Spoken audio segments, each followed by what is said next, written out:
A derivada como transformação linear. Este trabalho se trata de uma introdução aos conceitos de aplicações diferenciáveis de Rm a Rn. Os pré-requisitos são conhecimentos prévios sobre os espaços vetoriais de dimensão finita, as transformações lineares desses espaços e o cálculo diferencial de funções com mais variáveis. Assim, esperamos que possa ser entendido ou pelo menos servir de motivação para os estudos por estudantes logo após terminarem a disciplina de álgebra linear. Aqui nessa sessão nós iremos apresentar o Rn, que é o espaço principal que iremos trabalhar aqui.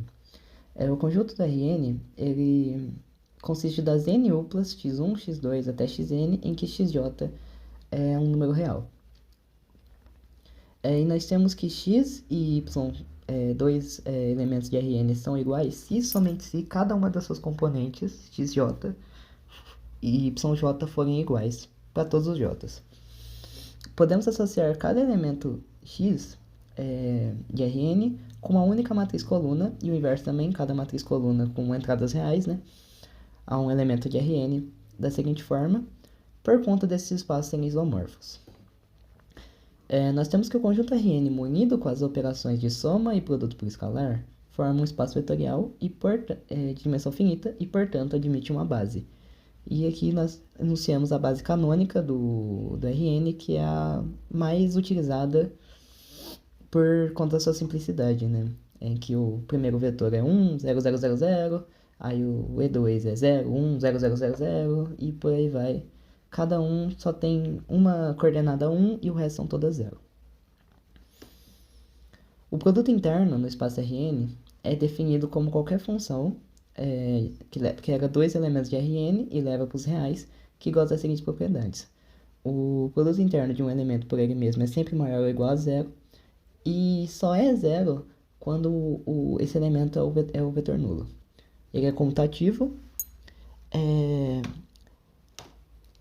O produto interno de um elemento vezes um escalar, você consegue tirar o escalar, tanto na primeira entrada quanto na segunda entrada, para fora do produto interno. E vale uma distributividade, por assim dizer. U mais V operado com W vai ser o W mais VW, e U operado com V mais W vai ser o V mais o W.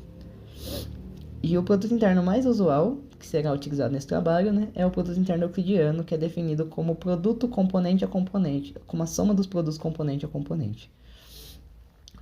E não há dificuldade de mostrar que esse produto interno satisfaz essas 5 propriedades.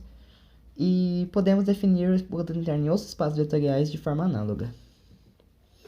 E uma norma em Rn é uma função que leva de Rn para os reais, que goza das seguintes propriedades, né? A norma de um elemento é maior ou igual a zero, e só é zero se esse elemento for o elemento neutro. Você consegue tirar um escalar multiplicando para fora da norma, só que aí ele sai com esse módulo. E vale a desigualdade triangular, que a norma de U mais V é menor ou igual à norma de U mais a norma de V. A norma mais usual em Rn é a norma euclidiana, que é definida a partir do produto interno euclidiano como a raiz do produto interno, ou seja, a raiz da soma dos quadrados dos componentes. E outras normas também são muito utilizadas em Rn, como a norma da soma e a norma do máximo, que são definidas da seguinte forma, como a soma dos módulos das componentes e o máximo do módulo das componentes. O maior dos módulos das componentes. Vale a seguinte desigualdade para todo x em Rn, que a norma de x no máximo é menor ou igual à norma x euclidiana, que é menor ou igual à norma x da soma, que é menor ou igual a n vezes a norma x do máximo. De fato, considerando um elemento x igual a x1, x2 até xn, a norma do máximo vai ser definida assim, que é igual a raiz quadrada da norma do máximo ao quadrado. E nós podemos...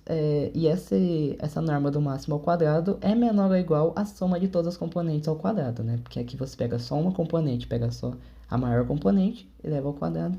Aqui são todas as componentes, inclusive a maior.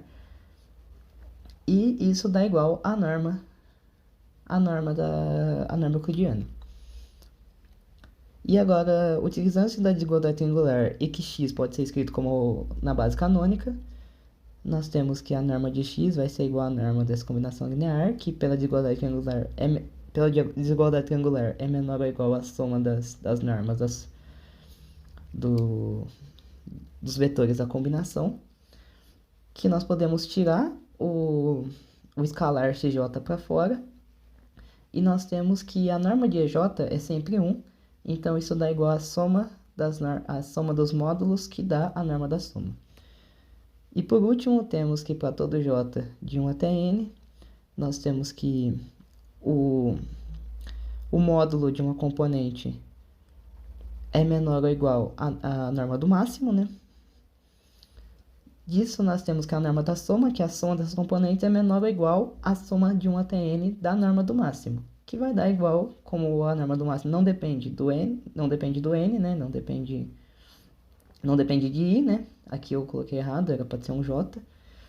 É igual a n vezes a norma de x no máximo.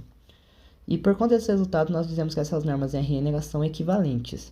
Então, quando a norma de x tende a zero em uma norma, ela também tende a zero nas outras normas. Isso é bem importante para as próximas coisas que veremos.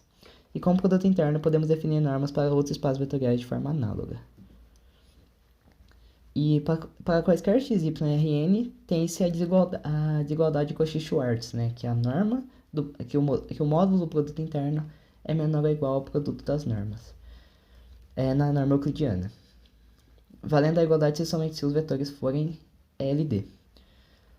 Então, supondo que x e y são diferentes do vetor nulo, que o caso do vetor nulo é imediato, né? Vai dar 0 menor ou igual a 0.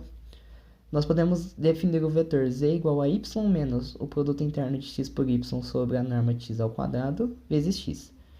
E nós conseguimos ver que esse vetor, que o produto interno de x por z é igual a 0. Sempre.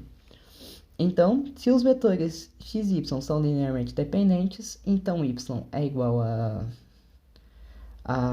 alfa x, e assim nós temos que a norma de z vai ser igual a 0. E se a norma de z for igual a 0, então z vai ser igual a 0, 0, que temos que os vetores vão ser LD, porque nós temos que esse alfa vai ser o produto interno de x por y sobre a norma de x ao quadrado.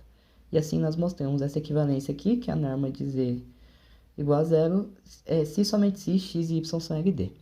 Por fim, podemos calcular a norma de z ao quadrado. Sabemos que ela tem que ser maior ou igual a 0, né? Aqui, só fazendo as contas, usando as propriedades do produto interno, nós chegamos no que queremos, né? Na desigualdade de Schwarz. E isso aqui só dá 0 se os vetores forem LD, o que demonstra a proposição. E a partir de qualquer uma das normas de Rn, é possível definir uma função que leva dois elementos de Rn para os reais, como dxy igual à norma de y menos x, que gosta dessas seguintes propriedades aqui, que definem a norma de fato. E a demonstração dessas propriedades vem direto das propriedades gozadas pela norma. E, de fato, né, qualquer função é chamada de uma métrica em Rn, e o Rn com essa função forma o que chamamos de um espaço métrico, que é onde conseguimos definir conceitos que vão ser importantes para a diferenciabilidade. Vale também um equivalente da desigualdade das normas, e isso nos diz que as métricas elas são equivalentes, né? Graças a essa desigualdade das métricas. O que vai ser muito importante para o próximo tópico, e recomendamos o estudo da referência número 5 para um maior aprofundamento nesse contexto. E aqui. Nos espaços métricos arbitrários, podemos definir um conceito essencial que é o de bola aberta.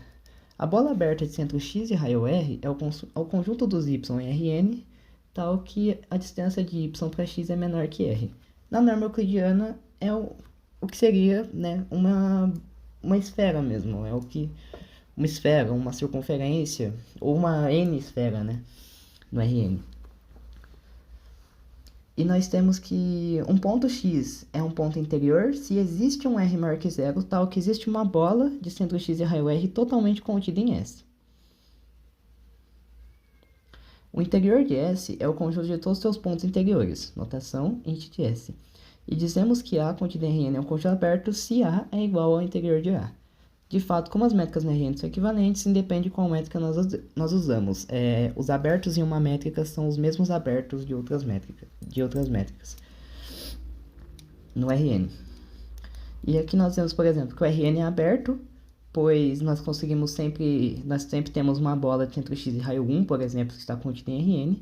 O conjunto vazio é aberto, pois se ele não fosse aberto, existiria um x no vazio que não é ponto interior, mas não existe x no vazio, logo o vazio tem que ser aberto. E uma bola aberta é um conjunto aberto. Ou seja, dado y pertencente à bola de centro x e raio r, existe ry maior que zero, tal que a bola de centro y raio ry está contida na bola de centro x e raio r.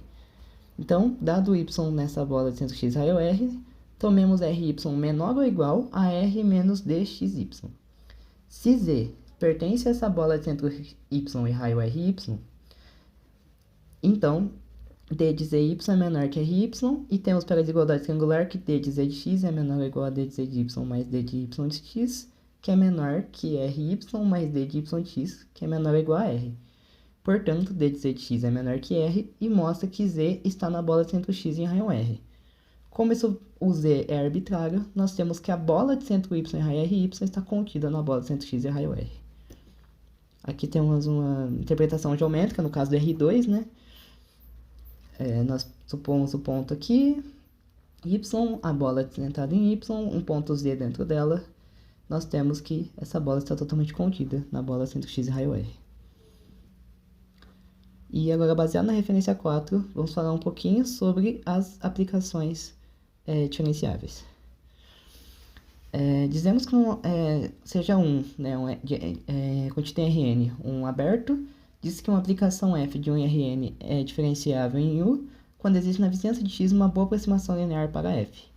Ou seja, deve existir uma transformação linear de x, tal que fx mais h é igual a f de x, mais t, que depende de x, é aplicado em h, mais RH, em que o limite, em que esse R de h, ele decresce muito mais rápido que o h. Ele vai para zero muito mais rápido que o h vai para zero. O h ele deve ser tomado suficientemente pequeno para que x mais h esteja contido no aberto.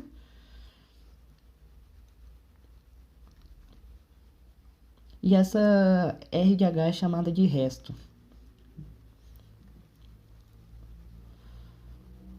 Também, às vezes, é conveniente escrever a definição de diferenciabilidade dessa outra forma, mudando a função R de h por essa ρ de h, em que essa ρ de h vai para zero, e ρ de h vai ser igual a R de h sobre o módulo de h.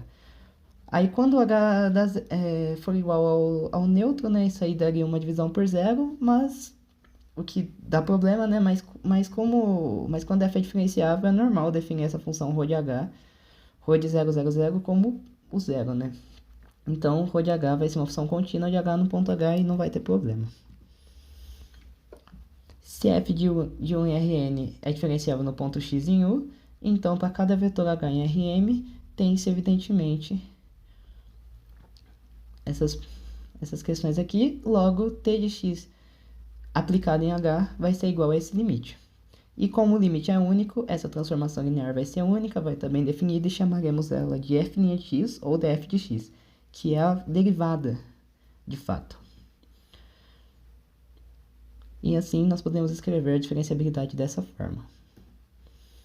Dado um conjunto aberto U de Rm, uma aplicação f de 1 em Rn fica determinada por n funções reais, de f1 até fn de U até R, chamadas coordenadas de f definida pela relação, assim, fx vai ser igual a f de 1x até f de nx, x em U. Uma aplicação f é diferenciável no ponto x em U somente se cada função coordenada fi para ir de 1 até n for diferenciável no ponto x.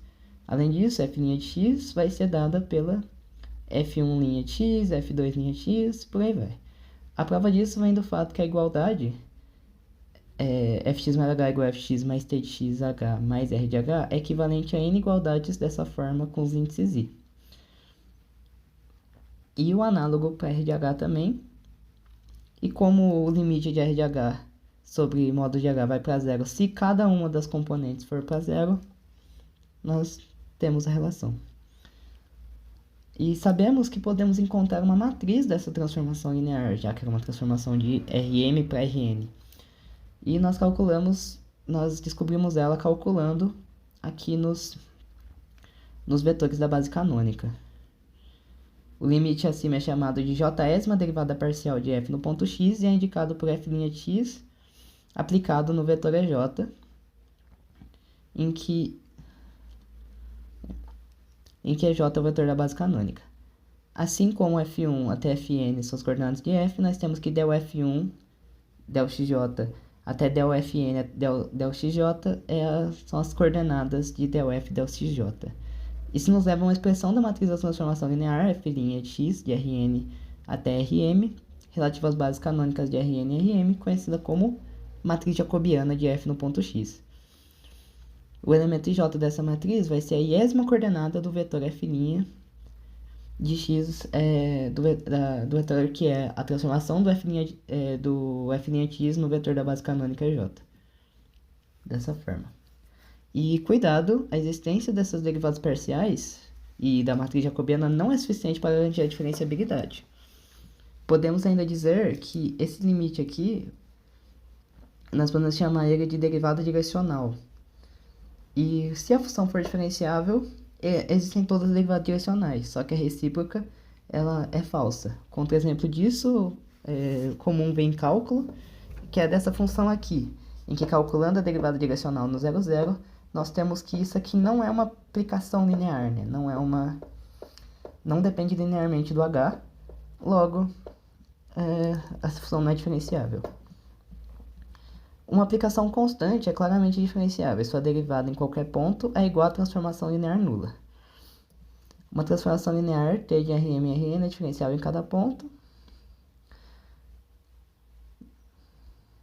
De fato, por linearidade, t de x mais h... De fato, por linearidade, t de x mais h vai ser igual a t de x mais t de h, e r de h vai ser o vetor nulo. Vai ser a função que é um nulo. E uma aplicação diferenciável f definida no intervalo aberto, tomando valores em Rn, é chamada de um caminho diferenciável. E assim temos que a derivada f de x pode ser escrita como vetor f de x é igual ao limite quando t tende a zero de fx mais t menos fx sobre t contido em Rn. Seja u contido em Rm e f de 1 em R uma aplicação diferenciável, sua derivada comumente é denotada por f'x, que é o famoso gradiente, né, que é um vetor. E podemos escrever dessa forma no caso de funções que levam de Rm para R. Como fx mais h igual a f de x mais o produto interno do vetor gradiente vezes o h mais o r de h. Aqui temos as referências.